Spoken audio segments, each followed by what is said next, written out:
So obviously the Sixers are still in the midst of a tough stretch without Joel Embiid here on this road trip, but there has been a lot of focus on Tobias Harris. Sixers fans seem to be split on whether he is being efficient or not. Today we'll discuss that, talk about some things upcoming in tonight's Sixers-Kings game, and a whole lot more. Let's go. Perfect.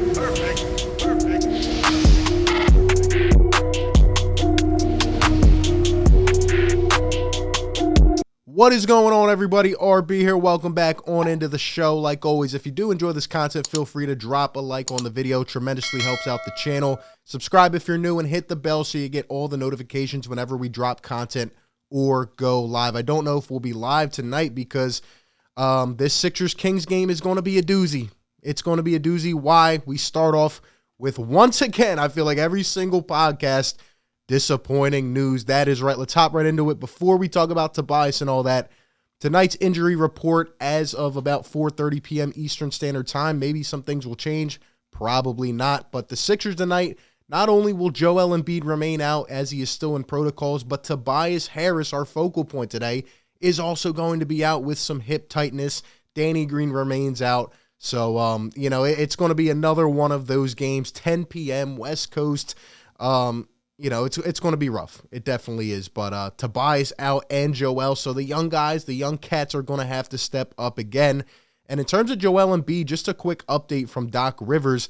He says that Joel has been working out at the practice facility in Camden. Quote, he passed one of the tests. I think he has another big one today. And then after that, we have to decide what we want to do. But the fact that he's working out again is huge.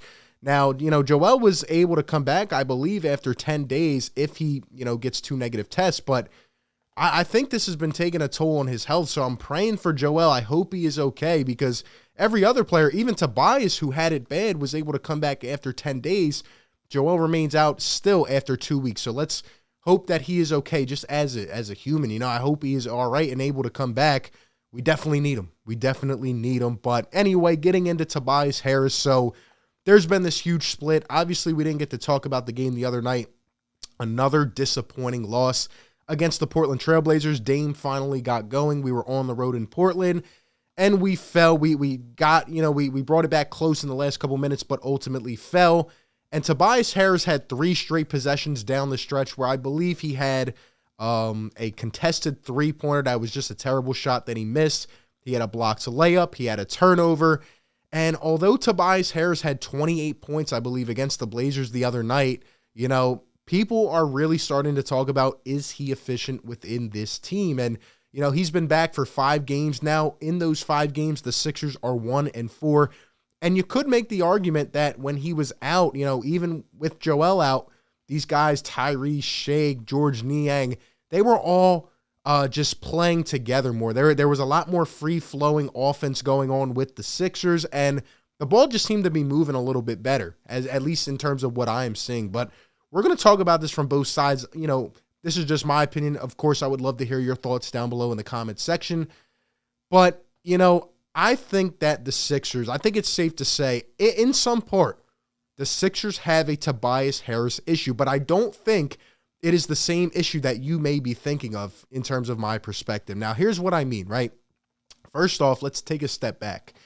Tobias Harris has always gotten a bad rep since he joined the Sixers, and he always will. Why? Because he is overpaid. We can come out and admit that. We all know it to be true. Shout out to Tobias, and I believe his father is his agent. Shout out to them for, securing the bag, and advancing his career. He's worked hard over his career. I'm not going to take that away from him. But Elton Brand, we know, should have never gave him that max contract. This is the same guy who went and let Jimmy Butler walk while paying Al Horford $109 million. Tobias should have never gotten that contract, and because he is paid like a max player, a lot of people expect him to live up to that, but the fact of the matter is that he never will be a max player. And I think, me personally, I'm seeing people talk about trade Tobias Harris, this and that. I think the reason I haven't really griped on him as much is because I know what he is. You have to lower your expectation and come to a realization to see what Tobias Harris is.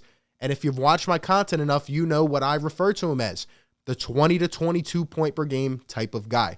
He is not a second option. He is a great, great third option, but he is not a second option. And when you rely on him and when you have a diva sitting at home, another max contract slot who shouldn't be a max contract player, and you don't even have that type of production, well, this year we're looking at Tobias Harris and kind of expecting more when in reality we shouldn't, because that's not who he is.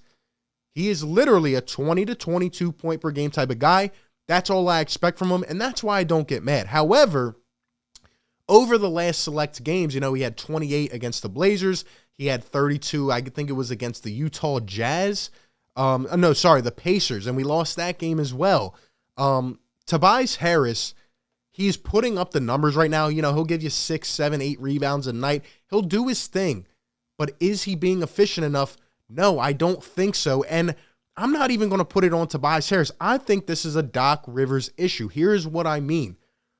Tobias Harris, like I said, is not a second option. So when Joel Embiid is out for a handful of games, now is not the time to go and focus the offense around Tobias Harris. In fact, since Tobias came back, it seems like Seth Curry's numbers have dipped. It seems like some of these bench players' numbers have dipped. Why? Because I'm seeing too much congestion. I'm seeing too much Tobias Harris catch it in the low block and everybody else being stagnant. Everybody else just sitting around instead of keeping up that kind of chemistry we had going during the handful of games when we didn't have Tobias Harris, when the ball was just moving around. And part of that is Tobias, right? I feel like he tends to hold on to the ball a little bit too much when he's out on the perimeter. The best of Tobias Harris when he operates, right, is when he catches the ball, 1 to 2 dribbles and puts it up. That mid-range, that is his bread and butter. That is what he's known for. But when you completely make him the primary factor of this offense, other teams see it and it's way too predictable. And Tobias just isn't that skilled of a player. He's more of a structured, sound, compact type of player who's just going to do the simple things and put up 20 to 22 a game. Right now during this stretch, Tyrese Maxey, it continues to elevate. He continues to just drop jaws. The other night, just the way he was performing, especially down late in the game, gritty and one, stepping into big threes, hitting big shots. You probably saw my video. I said this guy's on his way to be a superstar, and I truly believe that.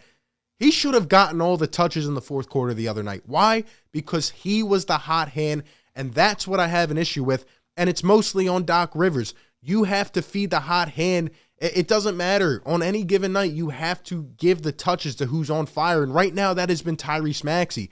In fact, to put that into context, over this last stretch and just throughout this season, Tyrese Maxey is one of 6 players averaging 18 points a game, 4 assists per game, and shooting 60% from the field in terms of true shooting percentage when you take into account efficiency. Maxey, in the last 9 games, 22, 4, and 5 on 54% from the field, 47% from deep, and 90% from the line. That's absolutely ludicrous for a guy his age. And right now, we need to get back to that. Even though Joel's not in, we need to let Tyrese take over this offense and run it. I'm not saying Tobias shouldn't touch the ball at all. What I'm saying is you can't go down the floor every time and just center everything around Tobias Harris. He can get going in an offense. That's why when he's a third option, when you have other players around, other stars, Tobias can perform well. That's why last year, and even this year, he's averaging 20.6 points a game. But he's shooting 35% from deep as opposed to 39% last year. And he averaged 19.5 points last year. But take into account this. Now, 2.5 isn't even here. 2.5's not here. You got Tyrese Maxey balling. Honestly, coming into the season, you would expect a guy like Tobias to average 24, 25 a game. But again, he's not that player. Tobias is not a star. He's a great third option, and we need to stop treating him, especially with Joel out, like Tobias is supposed to be the man in this offense. He's not. Keep the ball moving. Get Tyrese involved. Keep giving that kid touches because he is on his way right now. Let Seth Curry get going as well. You can't let this guy go cold and just not give him the ball at all. You know what I mean? George Niang, Shake Milton, Furkan, these guys got to get going. And partly it's on them, but the offense has just been way too catered around one man when he's not that type of player. And that's how I truly feel about it. Let Tyrese go and just let him ride it out. You know what I mean? Give the kid 25 touches. That's why I said the other night when I talked about him being a superstar, I think if he was on his own team, Tyrese right now would probably be averaging 30 points a game. That's how good he has been. Use both of them as a dual threat, right? Go back and forth. You can't always come down and let Tobias, play 4 out and 1 in with Tobias Harris. It's just not going to work. We need to lower our expectations. Tobias, we should not trade him. Why? Because if we trade Tobias right now, we're still in this mess, this chaotic state in terms of 2-5, and what are we going to get back from him? If we trade Tobias, what message does that send to your fans? What does that send to Joel Embiid? That is just way too reactionary right now. I understand the guy's overpaid. He's not worth what he's being paid. But if we get one more piece, this team really does have the talent right now to go and be a lethal threat in the Eastern Conference. So we need to take a chill pill and relax, and we just need to change up our scheme a little bit. And that is on Doc Rivers. And I think this team will be okay once we get this whole 2-5 mess done. And I think especially when Joel comes back, Tobias, the burden is not going to be on him as much. But who knows, Doc, you got to get this straightened out. But I don't think it's time for the trade Tobias takes. No, I think he's putting up the numbers, but we got to be more efficient in terms of a team, not as an individual. Those are just all my thoughts. I would love to hear yours down below in the situation. Definitely an interesting topic. I'm sure some people may disagree. So give me all your thoughts down below. Appreciate you guys so much for tuning in. Be sure to like, comment, and subscribe. And like always, I will catch you on the next one. Let's go get a dub tonight. Peace. Perfect.